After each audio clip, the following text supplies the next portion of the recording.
Welcome to the fifth episode of Vias to More 2016 Recaps from Reality TV Warriors. My name is Michael Harmstone, and joining me as always is the Canadian who has spent the last 5 weeks teaching 6-year-olds how to spell the word armory and witch hunt, Logan Saunders. Good afternoon. And the guy who genuinely thought Absolute Dick was a new vodka for Pride Month, David Bindley. Good morning, gentlemen. Good morning. My favourite thing is Logan has no idea what those two intros are referring to.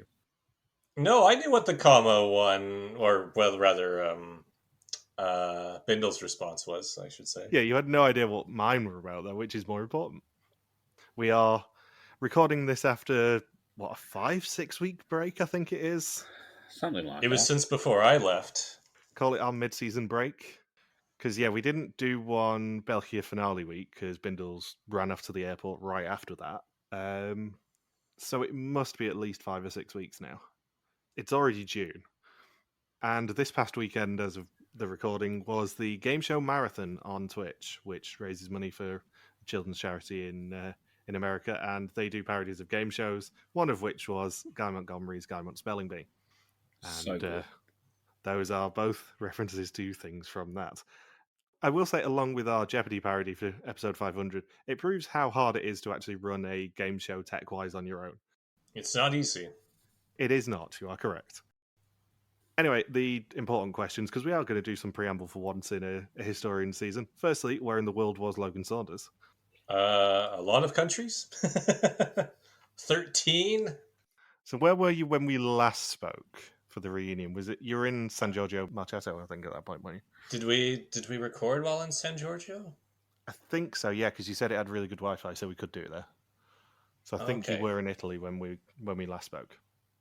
Okay, so after that, I went up to Rimini, which is on the Adriatic side of Italy and is a half an hour bus ride from the country of San Marino. San Marino is a country that's only 60 square kilometers.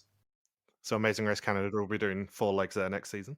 If they relocate the country to within 10 kilometers of Pearson International, then yes. San Marino, Ontario. San Marino, Ontario. San Marino, Ontario. That's awesome. Yeah, I went there for a few hours.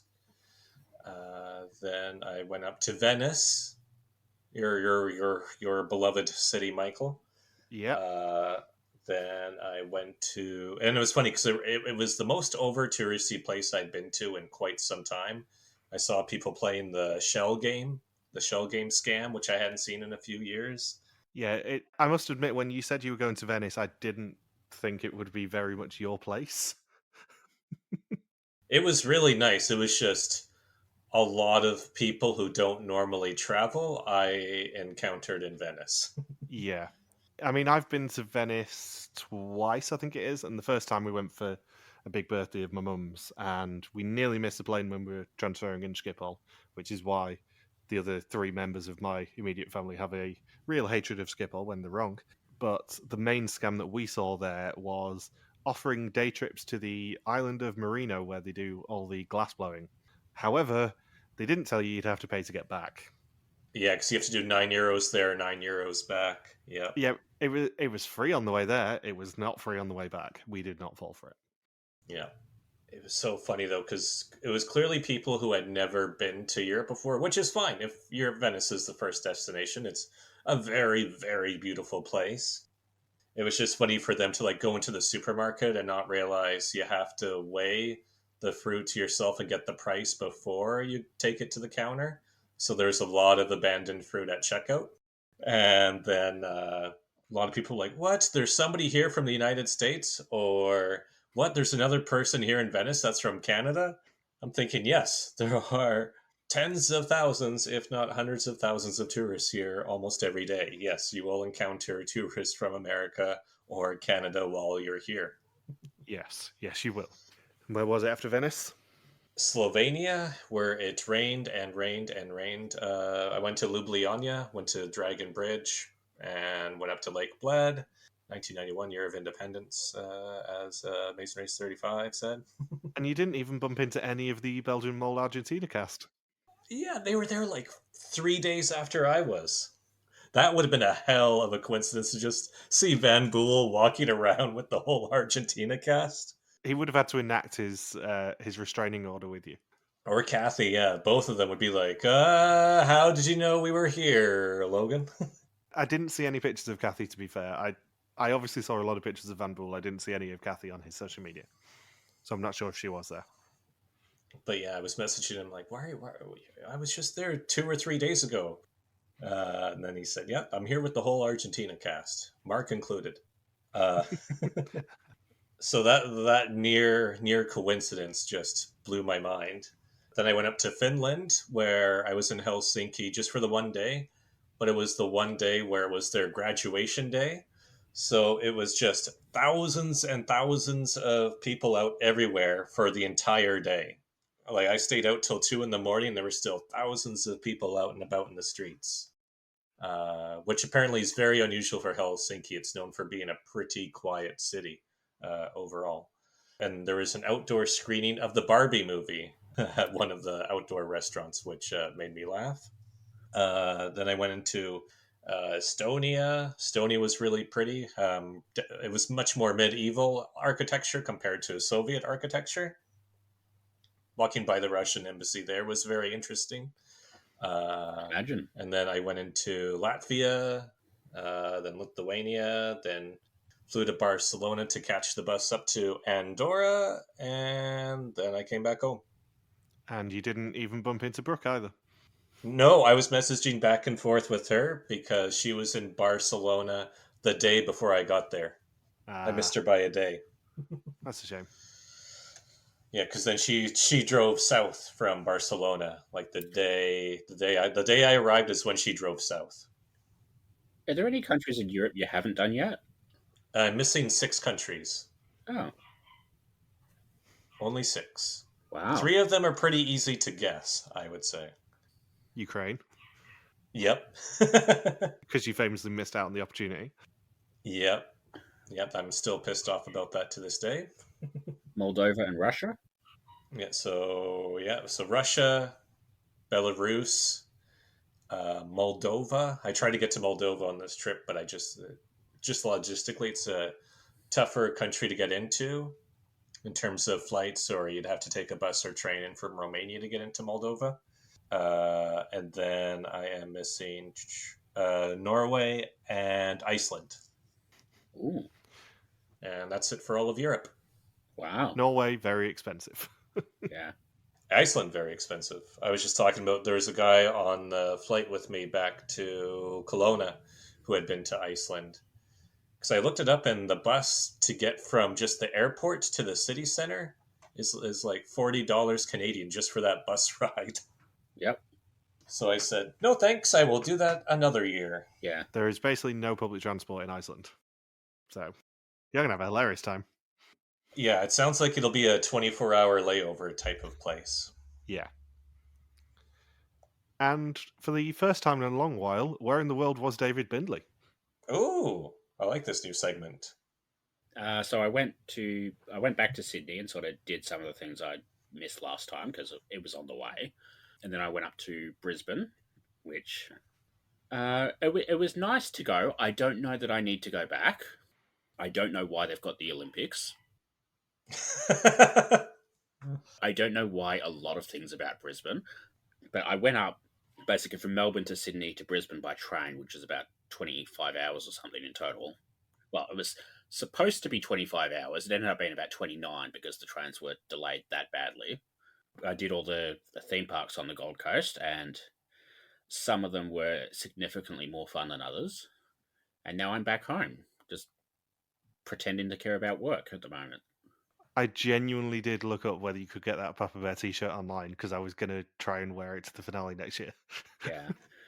For those who didn't see, I went to SeaWorld, and I was looking in the gift shop, and I found a polar bear shirt that basically said Papa Bear.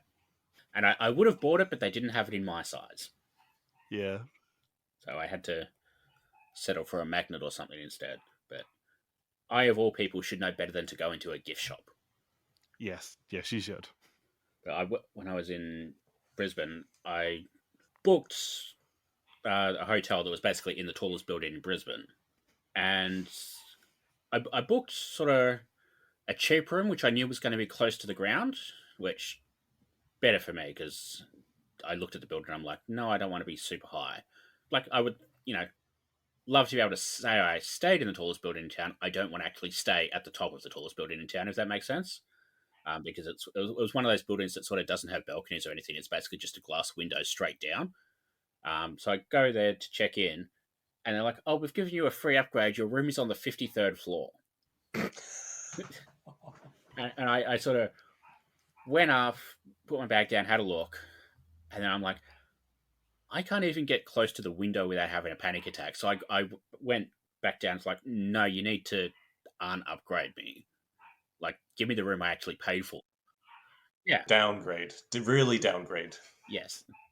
And they couldn't give me the one sort of right near the bottom, the ones I actually wanted. So they had to settle for like 17th floor, which fine, still a little bit high with the because of the way the specific window was facing. It still wasn't completely comfortable, but it was much better than being 200 meters in the air with a drop straight down. But I got into the room, it was like I got the feeling the building is not safe. Like on top of the bed, it had like a sprinkler in the ceiling, which is fine, except it had been held on with gap filler. So I'm assuming it had gone off at some point, and they basically just tried to plaster it back into position. But in summary, Wet and Wild good, SeaWorld okay, Movie World don't bother. And while you're in Brisbane, did you hold a koala bear? I did not. I looked at the prices to the koala sanctuary, and it was like $150, and I'm like, I'm happier with the dollar. yes, exactly. With your height, there also would have been a risk of the koala bear being the one to hold you. Yeah. There's not actually a lot to do in Brisbane itself. It's like not really a touristy place. Were there people rock climbing? I think they've got rock climbing on the cliffs, sort of roughly where the pit stop from Amazing Race Asia 4 was. That's basically, a set of cliffs, and that they have an adventure place there that does rock climbing and abseiling and all that sort of shit. I did not do that. But I did go to a night market that I found. That was basically, you pay $4 or $5 to get in, and then there's like probably about 150 shipping containers with like different, basically food trucks in them. And I may have spent a little bit too much money on food that night. How much are we talking, dare we ask? So we're talking basically lobster, Hungarian, paella, Filipino, Dutch pancakes, and dessert. Oh, wow. And a drink. Lobster, all that. Oh, yeah, close to $100. Basically, yeah. Must be very nice. Wasn't too bad. I don't know that I need the lobster again, though, because it was very... Whatever prawn had no flavour. When you do your world tour, make sure to head to Toronto and the CN Tower. You'll love it. Okay. And sit on the glass floor as well. Yeah, no, we've got one of them here, and I have no intention of going up there. The CN Tower is the world's highest glass floor. Yeah. I lay down across it. Yeah, I'm not too bad with heights. Generally, it's more fear of falling for me than heights themselves. I could not go on the glass floor for more than about 10 seconds because it sent my tummy a bit funny. Because my logic is, if the glass breaks through, I know I'm going to be dead instantly and won't feel a thing. Yeah. Yeah. And the other one was when we stayed in Hong Kong. Ironically, the one place on the Amazing Race 37 list that Logan hasn't been to. I think we got an upgrade in our hotel, and obviously every hotel in Hong Kong is a skyscraper. That was very high up. Yeah. I took a picture for my dad because he hates heights. And I got some very, very non-polite words, I have to say, off him. Yeah. I was very insulted. I'm a bit like you. Like, I can handle heights. It's just the falling that's an issue. Because, like, in Sydney, I climbed up the Harbour Bridge. Well, I climbed up one of the pylons, and that was fine because it was all, inside service ladders, all that sort of stuff. But, like, walking across the bridge, even though that was a lot lower, the walkway, that was more terrifying. And then sort of between the hotel upgrade and then the roller coasters and the water slides and all that sort of stuff, I was maybe not in the best sort of mindset to go across the bridge in Brisbane that afternoon. Yeah. I do still want to get Logan to go to a theme park with me as well. Ah! Purely for the content. Ah! I did Movie World, which is basically, what if Disneyland, but sort of not Disney? It was like Warner Brothers. And, like, it was fine. And I spent probably more in the gift shop there than I did in the other two. But, like, none of the rides were open because it was the middle of winter and they were basically doing all the refurbishments all at once. And, like, I knew sort of some of it would be closed because they're building a new section and upgrading a couple of rides and all that sort of stuff. But then you get there and it was basically two roller coasters that were open and then, like, all the, like, little baby kid rides. And I looked at the adult roller coasters and one of them I'm like, no, not today. Hell no. Yeah, like it was one of those ones that sort of goes basically 60 meters straight up and then almost a vertical drop. And I'm like, no, I'd rather keep my bowels. I'm happier with the bells. Exactly. So I did the smaller roller coaster a couple of times. And then I'm like, I need to get my money's worth out of the thing. Like, I got a ticket that will let you do like unlimited entry to the three parks, but it still worked out to about 50, $60 each. And I'm like, I'm gonna need to get my money's worth out of this. So I went on the stupid little kid roller coasters a few times, and I got very annoyed because they wouldn't let me crash the Dodgem cars. Wasn't there a risk that you would have fallen foul of the "you must be this tall to ride" signs? Is that why you went for the kids ones, really? Bindles and I were discussing last week when we were talking about roller coasters, which roller coasters in Florida I want to see you on, Saunders. Yeah. Because there's some truly delightful ones that you would be going on and I would not. You would obviously have a camera strapped to you for the hilarity for me. Basically, I want to see you go to Universal on Hulk, preferably. And you could look that up after the podcast. My stomach's already churning already. It's a nice, sedate roller coaster, doesn't go upside down at all. And if you believe that... No, I do not. I assume it's nothing but being upside down. Yeah, it's... I mean, there are very few roller coasters I will not go on. Anything that goes upside down, I do not go on, as a general rule. Even I went on a roller coaster that went upside down. Yeah, unless I get tricked. It's ones where I don't feel safe. I don't think we've ever discussed this, but I went to one of the UK's biggest theme parks, Blackpool Pleasure Beach, with my friends in 2009, I think it was. And as long as I feel safe, I'm absolutely fine. Yeah. And we went on one of the oldest roller coasters in the world, the Big Dipper. It's a wooden roller coaster. It sounds very wooden. I basically spent the entire 2-3 minutes going, I do not feel safe on this. Your arseholes for making me do this. And then 2 weeks later, I saw a news article to say that it had crashed. And I'm like, fucking told you. Final Destination shit. We better not all die because of you lot now. So where in the world was Michael Harmstone? Well, yeah, I mean, mine's a bit more tame because I've just got back from going to Birmingham with work for 2 days. Oof, exotic. 3 years on the trot. This time, though, I put my foot down and said I'm driving, so I did 230 miles of driving in the past 2 days, and was slightly tired when I got back yesterday.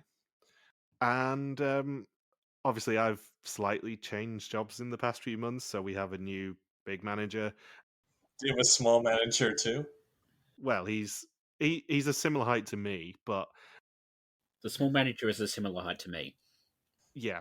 There's 2.5 months that we've been in his team, and he has not spoken to any of us once. He's odd. He didn't make any eye contact with us, and he's been in the same room as us for 2 days. I mean, genuinely, I got a new manager last May. I think she's spoken to me once. I don't even know who my manager is. Yeah, you work for a shady corporation somewhere in the world, though. That shall remain unnamed. The big news, obviously, as of the time of recording, is obviously that we now have a date for Netmall 2. This is your own damn fault that this is happening. Obviously, we're not covering it. Why would we? We've got better things to do with our lives, like put rusty needles in our eyes. Same day as Vidam Oman, which at least looks a lot better. That should be good. It did make me laugh that they accidentally, in doing their usual thing on Netball of copying everything from Belkia, did copy a clue, so we know that the mole is already male, despite the fact that the cast hadn't been announced at that point, I think. But in Brighton news, I want to bring back a segment that we did at the start of the year and then it kind of fell off for fairly obvious reasons. And this will really annoy Fuzzy because we're going to do a bit of Traitors talk. Yay! Because I've been watching Traitors Quebec. Oh, Holy shit. Holy shit. They're insane. They're bonkers. You know how we love Quebecois people on Canadian shows, and it's basically the only reason we did Amazing Race for so long. yep. Pierre and the Michels, Alain Audrey, Dave Leduc. Imagine every one of those people, but even more crazy. Oh, Because wonderful. there are a few people on that cast who are legitimately psychopaths. There's something that one of the traitors does in about episode 3 or 4 that genuinely, if it was an English language show, he would get death threats for this. He would absolutely have Big Brother fans calling up his place of work and getting him fired. Yeah, so they have. It's interesting because instead of faithful and traitors, I believe it's just traitors and separatists. I believe It is, yes. Karine is also amazing, even better than she is in the English language one, because she takes a leaf out of Peter Yan's book and is utterly contemptuous to these people. Oh, excellent. Her sign off at the end of the round tables is "See you in the morning." Maybe. And everything just sounds better when you're doing like etra tretra and stuff like that. It just sounds better. But yeah, I think the episodes are slightly longer. They are the same production company. Same production company, same challenges and everything as the Canadian one, with maybe a couple of exceptions, because as of the time of recording, only the first 7 episodes of 10 have been subtitled. 10 have now aired, but only the first 7 have got any form of subtitles. There is at least one twist that Quebec does that the English language one hasn't done, I think. Interesting. From the cliffhanger of episode 7 that I've seen. I believe the Quebec version of Survivor was pretty decent too. Yeah, that's had 2 seasons. English Language Canada and Quebec have both been recommissioned and are filming very soon, if not now. Oh, excellent. Because Karine did the announcement last week, I think it was. Definitely seek out the Quebecois traitors because it's amazing. There's one person in it who I think you will wildly veer between loving and hating, even in the same scenes. Ooh. They've never ever cast anyone like her on any show that I've seen. And you will know who I mean as soon as you watch the premiere, I think. I've still not caught up on the US one. I don't really care about it at this point. The US 3 cast has come out, and yeah, meh. Yeah. Whatever. Yeah. But they used up all of the good people the first 2 seasons. Yeah, it's not a surprise to see Boston Rob do it. No. Mainly because Sandra was on it last time and probably told him he'd get a healthy payday out of it. But, I mean, Alan Cumming just isn't a good Traitors host at this point. Sorry, Americans. And the final tangentially reality TV related thing that I wanted to mention is, did you hear the sad news about Amazing Race 31 contestant Joey Chestnut? He's not allowed to eat hot dogs. Yeah. He has been banned from the Nathan's Hot Dog Eating Contest on July 4th because he has just signed a brand ambassador deal with Impossible Burger, the vegan meat people. Oh. Such a weird reason to ban him. Like, it's not because he punched somebody in the face or kidnapped the president's daughter. It was just, he's eating vegan substitutes. Yeah. Well, I'm so glad he's worried about his caloric intake. He's eating a rival product. He's not allowed to wear Impossible branding gear or anything. I think that was the problem. And negotiations broke down. Oh, well, so he had the option to just not wear the competing company's gear and he would have been allowed to eat. Then why doesn't he just do that? Because it'll lose him money if he doesn't. But then just get a different sponsor. Yeah, I agree. I'm playing devil's advocate. I thought it was just they were just based on ethical reasons they banned him. No, it's purely because he's a brand ambassador for a rival brand of hot dogs now. That'd be like if there was like a Pepsi drinking contest and the guy got sponsored by Coca-Cola and said, I'm not going to participate because they won't let me wear my Coca-Cola shirts. Well, after they had a partner swap twist and now they've got Joey Fitness instead. Anything else you guys want to mention before we rattle through this Historians episode that we're probably not going to have much to talk about, hence the preamble? Maybe Joey Fitness is sponsored by Ab Possible Foods. Has anyone heard from Joey Fitness and Daddy since? Somebody just brought him up today on one of the on the Tar Hub Discord, I think. And I was thinking, whoa, no, on Reddit. Somebody brought up, they were talking about Tar 20 and said, yeah, something about Joey Fitness. And then I just stopped reading as soon as Joey Fitness's name was dropped. Because all I could do was just chuckle to myself about when I would switch out the quotation marks in his name. Joey Fitness and Danny. Or Joey Fitness and Danny? So dumb. Yeah, it was. And I always switched it to a different place every episode. One final actual thing that I do want to mention is my love of Race Across the World was mentioned in Belkia. Yet again, my least favourite option did end up winning. It's definitely a good series again, though. It's kind of hilarious that one pair did end up with, I think it was £1.64 at the end. Oh, wow. Officially, they had a budget of 0.05% left. Impressive. Wow. And we have no idea how they managed it. I guess they can, with the rest of their budget, they can buy Joey Chestnut a hot dog or something. They can't even buy tickets back off the island. No, they really can't. But they did the usual fun thing of, oh yeah, your final location is Lombok. Psych, you're going to one of the Gili Islands tomorrow morning. We're not going to tell you which one yet. It's either Gili A, Gili B, Gili C, or Gili D. So, previously, the final 8 headed to the coast after having lost most of their pots. Cecile became the treasurer before they kayak for cash and did a path of temptation in a quarry. After a heroic climb, it was Ellie who left the group with a big cash bump, as she was the third one sent home. Whoop whoop, that's the sound of Ellie lost. How long have you been waiting to do that one? How long's it been? About 5-6 weeks? Yeah. Or whoop whoop, that's the sound of defeat. Bindles was better. Yeah, Bindles was better, you're right. That's the one that'll actually stay in the edit. Yeah. And Art says to us, it seems like one big happy family this year, but the openness has been exchanged for mystery.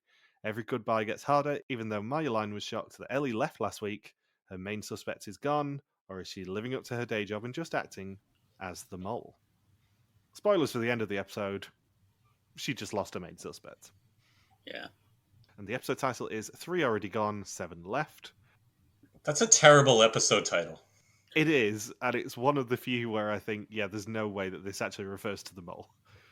Yeah. The titles are not great this season. There's somewhere I can see what the connection is with the mole for the reunion reveal, but this one I really can't if it is one. Can I just say it's way too early for them to be doing confessionals of, oh my god, the group is getting smaller. There's only 7 of us left. It's like there were more people and now there are less people. Yeah. Holy shit. Well, you know the reason why they're doing it? It's because there's bugger all else in this episode. Yeah. Like, they get to the execution, and there's still 7 minutes left in the episode. Bindle sent me a message yesterday or the day before just going, yeah, this is going to be one of those episodes where we rattle through it, and then the rest of the season's really good. And I watched it earlier, and I'm just going, Jesus, that was an understatement. And then Marieke has the confessional of, we have 7 people left, and it's already episode 5, which means we're doing something right. Yeah. As if the goal of the game is to have as many people left in the final episode as possible. It's like, no, that is not the mole. Yeah. I did enjoy Art at the end of the episode being like, yes, you've made it halfway, but you've only lost like 2 people, so it doesn't really count. Yeah, it's not an achievement yet. There's no achievement star unlocked. Yeah. And then they have the whole thing with Cecile saying, "Oh, all 4 women left are all mothers. 4 mothers to 3 men. Maybe we're the strongest." Right after Ellie freaking Loost of the police department was just executed. Yeah. Oh, don't worry. We're going to get to that in a minute. So it's day 9. Tarka says he always sleeps well, perhaps because Roth is close. And Marieke says the mole's getting closer as people go home, but there are still 7 people left in episode 5, so they must be doing something right. Cecile has already ironed her clothing this morning, which is going to end very well when she has to do a bike ride. And she realizes that all 3 women who are left are mothers, and therefore there must be a correlation because mothers are strong. What was your comment when you sent me this, Bindles? I was like, Cecile says all 3 women left her mothers, and that maybe that makes them the strongest women in the entire group. Yeah, suck a dick, lesbian. Yes. I get what Cecile was getting at, I think. Yeah. She was meaning it as a compliment, but it did read as, yeah, suck a dick lesbian and suck a dick iron. Which is ironic given that Cecile was just ironing her own clothes. It's ironic. Marjolein says she's going to keep doing what she's doing because apparently it works. She says, having just lost her main suspect. She says she remembered everything and wrote everything down, but she's just trying to live in the moment while she's in this show. And I'll be honest, if you asked me to list the people in this cast, I would have forgotten Marjolein. I forgot Marjolein in this episode. She's the typical mid-season boot who nobody remembers. Yeah. Like, I was making notes of, who was in which group in the boat challenge. And I was like, who the fuck is the 7th person? And then I realized, oh, it's Marjolein. Appropriate. Yeah. So they head to Rincon Beach for the first assignment, and Rupp narrates. Over the Doctor Who soundtrack for some reason. Yeah, I was going to say, do you know where the soundtrack was from? It was I Am the Doctor from the Series 5 Doctor Who soundtrack. I heard it play and I'm like, that sounds really familiar, so I ended up asking my phone what it was. Yeah. This episode is bigger on the inside, but maybe that's just because of all the padding. And also the vegan hot dogs provided by our friends over at Impossible. Delicious. I've said it before and I'll say it again. We have no morals. We will shill for whoever wants us to. Just give us the money. Yeah, Logan will put the vegan hot dogs in his mouth and I'll just have all the meat. Well, that's the tagline. And then Cecile comments that we're on an island, yet Art has another perfectly ironed outfit. Yep. And I did also note, even though they take place on the same day, he does change his shirt between the first and second challenge. Huh. Art wears 3 different shirts in all 3 challenges, even though 2 of them take place on the same day. If it was Amazing Race, that would be the final memory test at the end of the season. And he tells them they're going to do a difficult quiz, and if they play it right, they can bike to the answers. In exactly 10 minutes, he will ask the first question from the other side of the bay, and another question will be asked each minute afterwards.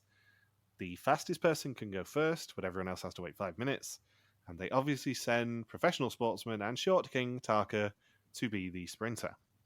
He suggests they send the fastest person to the first answer, and then they have the weakest person pedaling the shortest distance. And he struggles with his pedaling because of the loose sand officially, but also because he can't reach the pedals. And he's meant to tell them when he sees envelopes, but he doesn't do anything. When he communicates, he almost falls in the sand. I'm not sure if sending him ahead was the right strategy. Who would you have sent? I think you sort of send someone who can make it to the end just in time, but maybe not someone who would have the power to go backwards and forwards if needed. I think you sort of send somebody like Marjolein or Rob. I mean, for our entertainment, it would have been funnier if it was Cecile. Yeah. And all 12 envelopes have been missed. Thank fuck for Cecile during this challenge, otherwise this would have been even more boring. She knows how funny she is, I think, in these confessionals. Yeah. Oh, she lists her biggest fears as driving on freeways, hanging from a rock, and travelling fast through sand. So this is just the perfect show for her. Yeah. And yet one of her 3 greatest things to do in life is to hang from the rock. It's better than hanging from the rock, as I think you did suggest in an early episode of this season. She does say, though, that she's a good cyclist and has great calves. I wish there was like hashtag cycling Miss Daisy appear across the screen. My first thought when I remembered this was the cycling challenge is Sodders would have been fucked with this one. I would have had to run, and I probably would have outran Cecile on a bike. It would have been so funny to watch you trying to pedal a bike on sand. And talking of falling in the sand, Marjolein's walkie-talkie falls in the sand, and we see it in slow motion from 2 different angles because he got no better to air on this episode. Tarka gets to the finish with over 4 minutes left on the clock, but no envelopes having been sighted. Yeah, it was the most meatheady strategy possible, where it's just, I got to get to the finish line. and just doesn't even look for the envelopes. Doesn't help out his team at all. It's just, yeah. I'm gonna pedal to the end. Taka Takama. I was looking up Taka earlier, and I found out that he did a TV show after this one, 2018, I think it was, where he got punched in the head repeatedly. And, it tracks.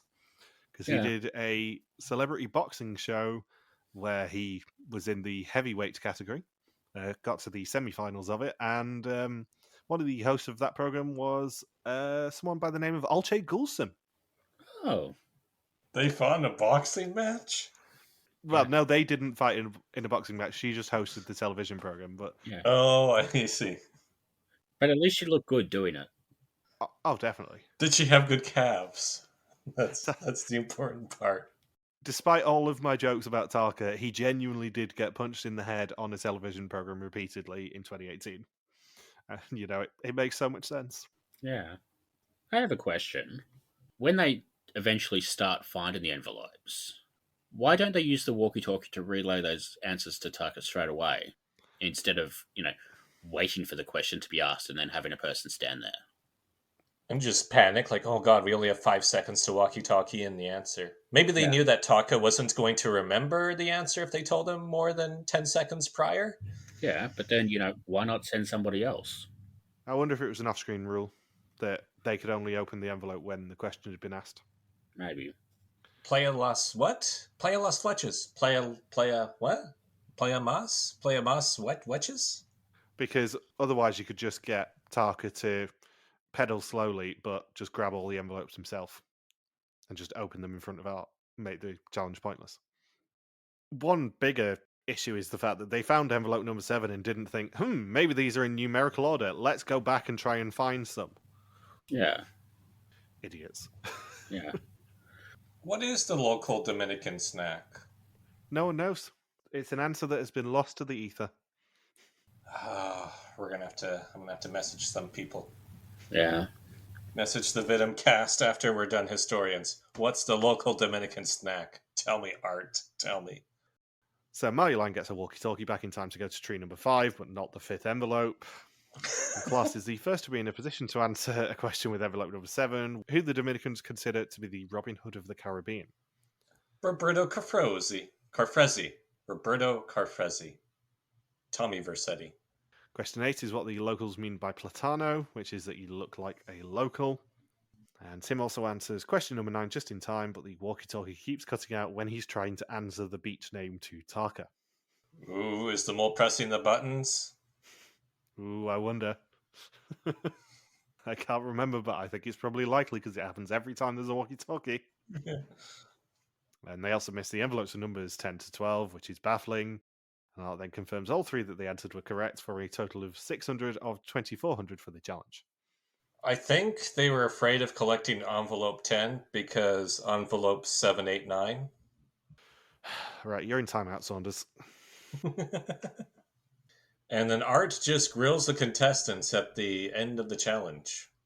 Art roasts them. He doesn't grill them. He roasts them. You can bike, but answering questions, how hard can it be? He's definitely channeling Peter Yan here, or he's just showing open levels of contempt. And production was very generous as they still got 600 out of 2,400 euros for the challenge. It wasn't an all or nothing deal or gets 8 out of 12.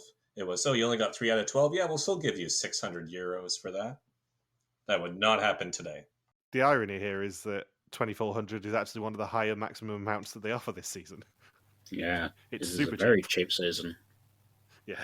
I was looking through the challenge guide earlier and just going, geez, they genuinely have challenges for 1,000 euros that aren't all or nothing. Yeah. Because we've got a few of them coming. Mm-hmm. And Rop then admits to Marieke that she was his Molder past 2 test despite their bond. She's very fanatical and playing the game, and he needs an ally again. And she says she's happy because she doesn't suspect him much, and he suggests that they share a room again.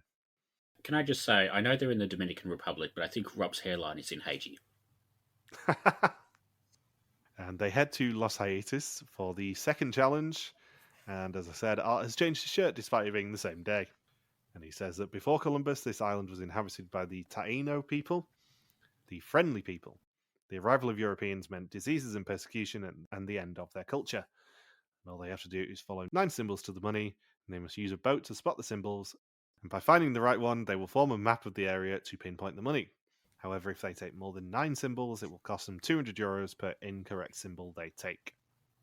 So they split into 3 boats, which is Taka and Tim, Cecile and Klaas, and Marieke, Rob and Marjolein, and they have an hour to find the loot.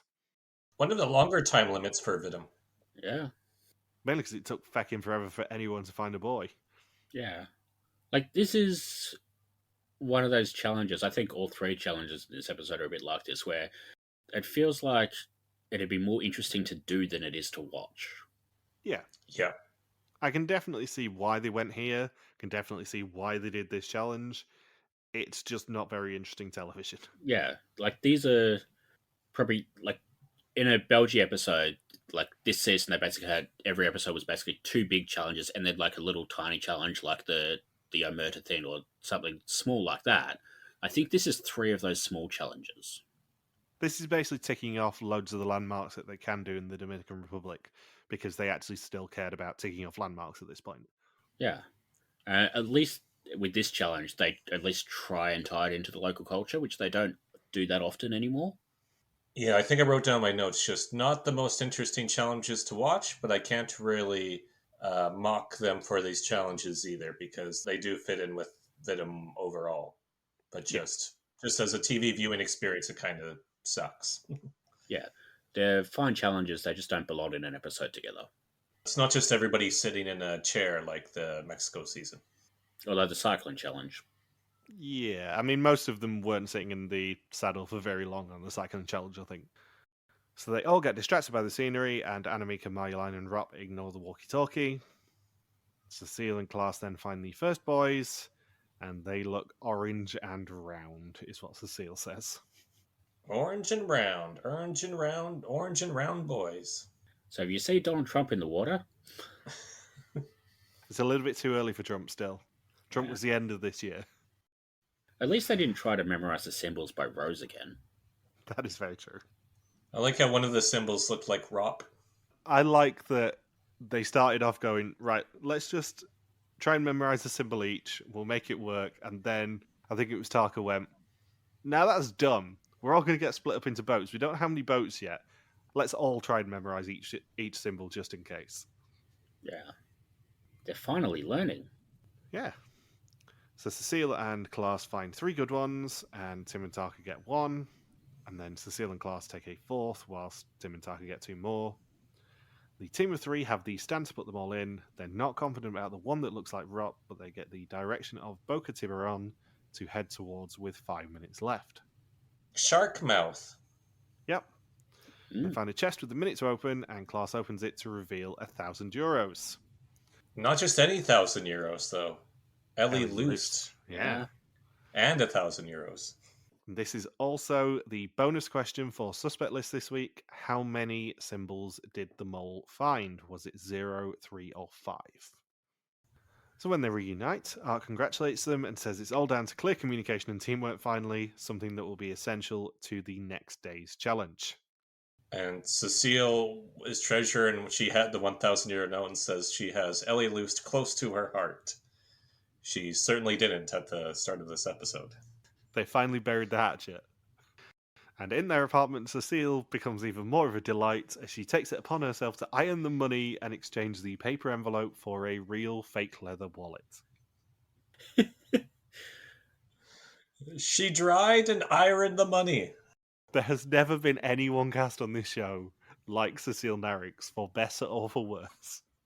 I like how she says, I'll shower with it and I'll sleep with it. Nobody's touching this money. I'm thinking, that just skips ahead. Don't sleep with somebody who has money. Just sleep with the money and just forego the person, the second party being involved. The Logan Saunders rule, as we call it. I did like how sort of everyone's outside having a beer, and then Tim just basically comes over, dumps a whole pile of Taka's laundry on the table. It's like, here you go. And then Klaas pulls out a pair of his pants. Yeah. If this was the Challenge USA, all of that laundry would have been stolen in about 10 seconds. Oh, God, yeah. If this was Amazing Race, it would have been thrown over the balcony. If it was the Challenge USA, it would have got stolen off them, and then they would have had to do a Sudoku to recover it. Let's all memorize one square. That's not coming back this year, is it?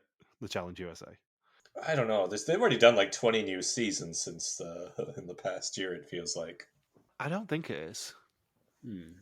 Because I know of the main challenge, the gearing up for the 40th season that'll probably have aired by the time this episode comes out in Vietnam, and the finale's in Singapore, I think.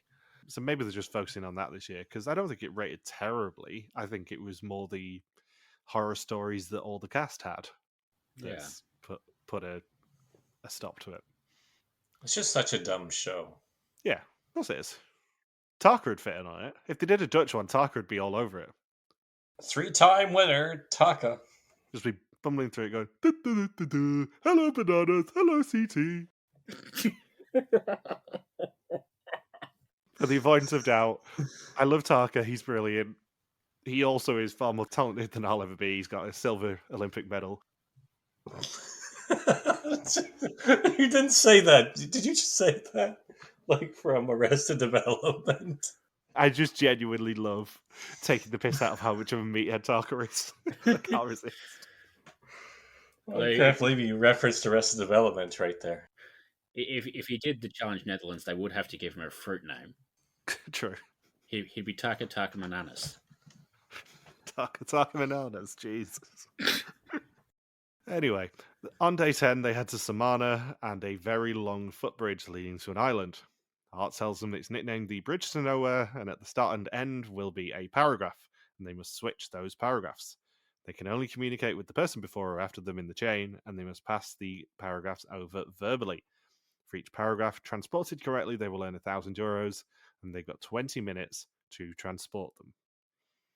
We didn't really talk about what the past two challenges, but if you were the mole... Oh, I guess you guys can't. I have to do that one. Damn it. This is why we don't talk about it. It's because me and Bindles know exactly what the mole did or didn't do in both of those challenges. So it's all on me then. Okay. Yeah. I will say, in the reunion, only one of the 3 challenges this episode is shown. Yeah, I can probably guess which one, because I can remember what the mole did in it. Yeah, well, in the second one, I was thinking the mole clearly held back, considering they had a 100% success rate with retrieving the money. And I think the challenge overall was fairly easy to succeed with. If I was, as the mole, given that it was 3 groups and only 2 of the groups were even needed to succeed at the challenge, shows probably how little the mole would have been able to sabotage it. The first one, I think, it was probably just intentionally missed some envelopes, confused people with going back and forth on the sand, clearly pressed the buttons on the walkie-talkie during the whole Playa Las Flechas fiasco. And yeah, that's all I have to say on that. What I will say is, regardless of me knowing who the mole is in this season or not, this third challenge is impossible to win. Yeah. All it would take was the most swapping. It was like that letter challenge, I think, in Hong Kong, Philippines. That would be really easy to interfere with. This reminded me of that. If they got one word wrong, the paragraph was marked wrong. That's all the mole needed to do. The mole didn't need to do anything in this challenge. I mean, you had Taka involved. Cecile had to teach Taka like 20 different gestures to tie in with each individual word that he had to relay. As we said last episode, Taka struggles with words over 3 letters long. Yeah. And we have words that are 35 additional letters on top of that. So Marieke on one of the extreme ends. Language is her cup of tea, and she likes to be in control. And we have Cecile on the other end, and she passes on to Taka, which will definitely end well. Marieke then passes on her paragraph about the longest word in Dutch to Rob, while Taka passes on to Klaas, who passes on to Tim in the middle. Marjolein says she's confident, she memorises text every day, and her and Tim exchange their stories. And Cecile's story gets a bit more complicated, and I do have to say they are absolute sadists for making man who collects concussion like Super Bowl rings Taka Takuma take part in this challenge. Yeah, given this was an all or nothing challenge, I can't even fault them for screwing up. Even 7 concussion-free people wouldn't have been able to succeed with this, I don't think. All it takes is one word, and the mole could just mess up one word, and boom, it's over. Yeah. Maybe they should have given them €200 for every correct sentence. Yeah, maybe. That would have been reasonable. They would have only got €200 anyway, but... Yeah. Marieke then introduces the second longest word for her path, a mere 35 letters that Tarka will have to still remember. And Klaas memorizes things differently to Tarka because Cecile gave him hand actions. Cecile then realizes she missed a word when speaking to Tarka, so he has to run back to pass it on. Supercalifragilistic. And the time runs out, and Art confirms they got one whole sentence right in the entire 2 paragraphs, so earn no euros of 2,000 euros for the challenge, 1,600 of 6,400 for the episode, and 5,910 of 27,310 for the season so far. I can't decide what my favourite part of this challenge was. Marjolein hearing a sentence exactly once and then sprinting off. Or everyone's insistence on saying that, the English word for type machine, comma, typewriter, comma. Well, the punctuation is very important. Yeah. Comma, million. As you will see on Guy Montgomery's Guy Mont Spelling Bee, punctuation is very important, and identifying it especially is. I was maybe advocating that one of my friends watches Guy Mont Spelling Bee earlier and sent him the clip of the punctuation round, which is one of the most sadistic things ever to air on television. And I will send you the link after this, Saunders, because you will very much enjoy it. And Marieke ends the challenge by saying that they had to look better on the bike ride and listen better on the bridge. It is now time for the test. 20 questions about the identity and actions of the mole. Whoever knows least goes home except for the mole who can never go home. Rop says he's trying a new strategy. He's going for people he's not gone for before, and if he messes up, he might be out of the show. Marieke says she's still spreading. It's cliche, but it works. She wants to be quick, but thinks it's still too early to go for her top 2, who are Klaas and Tim. Klaas says Tim is high on his list, which hasn't changed, and Marieke was as well, but Tarka was all over the place today, so has joined them on his list. Tarka's crossed off a few people, but Tim's still on his list as he never brings in money and is very vague. Cecile's sticking with her 2 moles from the last 4 rounds, which is Rob and Klaas, and just to be sure, she's putting some on Tim. Tim says Cecile is in her top 3 as she never brings in money, which is the same as Marjolein. Klaas is also there as he always tries and fails, but has a good excuse. He brings in money, but always loses it again. And Marjolein has been on 3 or 4 people, but says she wants to spread over 2. She didn't get much wiser this episode, but stayed closer to her moles, and she holds on to her yoker. Well, that'll help. Yep. After losing your top suspect, I would hang on to my yoker too. A very expensive paperweight, as we will see. It's only worth slightly more than the big brass mug from Hard Quiz. Art says that they are sitting proudly. They're over halfway through the trip, which is an achievement. However, only 3 people have left, so their odds haven't improved that much. Perhaps they were just lucky, and at some point, that luck will run out. Klaas, Marieke, Cecile, and Rob all get green screens before Marjolein is sent home with a yoker in her pocket. And once again, everyone's just really quiet, and Art says, once again, you can say goodbye now. Is this something he always did and we've forgotten about it, or was it just this year? I think it's just this season. I do not recall us ever catching on to it. I feel like we would have definitely taken the piss out of this in previous years if he did it every season. I think he was just trying something new with this season. Tarka thinks she went for one person too much, and that wasn't the right one person. Klaas says she kept track of everything and knew the most about everyone else, but somehow it all went wrong for her. She tells Art that one yoker wouldn't make much of a difference. She was waiting for the penultimate test to use it to be guaranteed a spot in the final 3.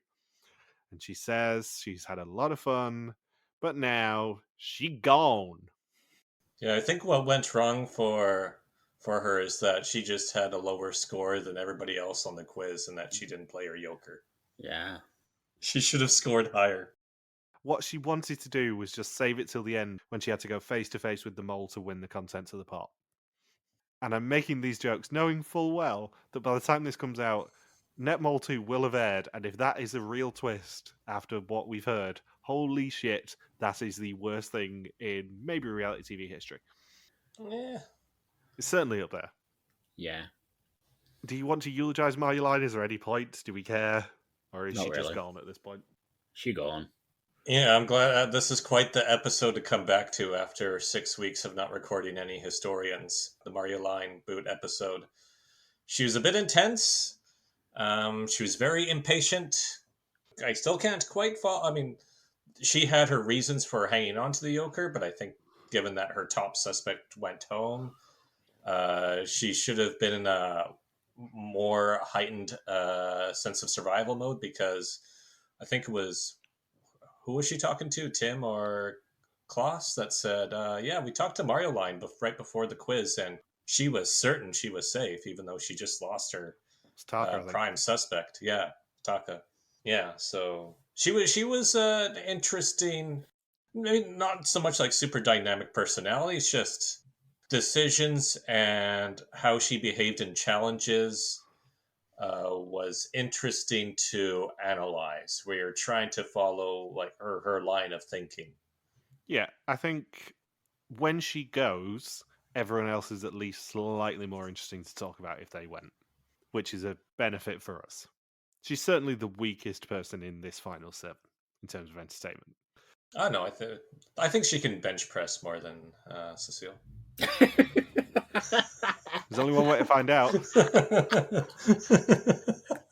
You sure Cecile's used to pumping iron?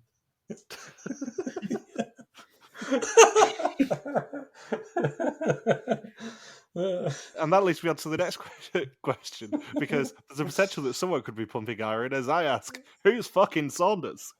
I'm gonna guess Anamika, and it's not. Maybe Anamika and Taka. I can't wait for the payoff of this joke in the reunion, by the way. Yeah. We're just going to get a message going, that was it? So, next time they work as set designers and decorate identically over a wall, a cable car sees the letters exchanged, Cecile lays down the notes, and they must search for themselves in a car ride before everything breaks down. Final 3 questions. Who do you suspect Saunders? Who's going home next? And the bonus question, how many Taeno characters did the mole find? Let's see. So Klaus is still my number 1 suspect. Then Anamika. Marjolein was my 3rd suspect, but now she gone. Then Rupp. Then Tim. Then Cecile. Then Taka. Interesting. And I think Taka will be eliminated next. And I think the moles team found 5 symbols. Interesting. Yeah, it is interesting. Anyway, anything else you want to say about this episode? No, I'm good. Cool. Thank you for... In that case, thank you for listening to our Views to Mole 2016 recap. We'll be back next week to continue the hunt for an old mole in the Dominican Republic. Don't forget you can contact us on Twitter, Facebook, YouTube, or Instagram, where we are TV Warriors, or you can email us on contact@rtvwarriors.com. Logan's on the artist film known as Twitter at Loxbuaki. Bindles is a grim recap, and I'm Jay Harmstone. You can also support us on Patreon at patreon.com/rtvwarriors. Thank you as always to Marieke for the subtitles, and we will see you next week. Peace out and just chill till the next flavoring. Why was 6 scared? Because 7, 8, 9.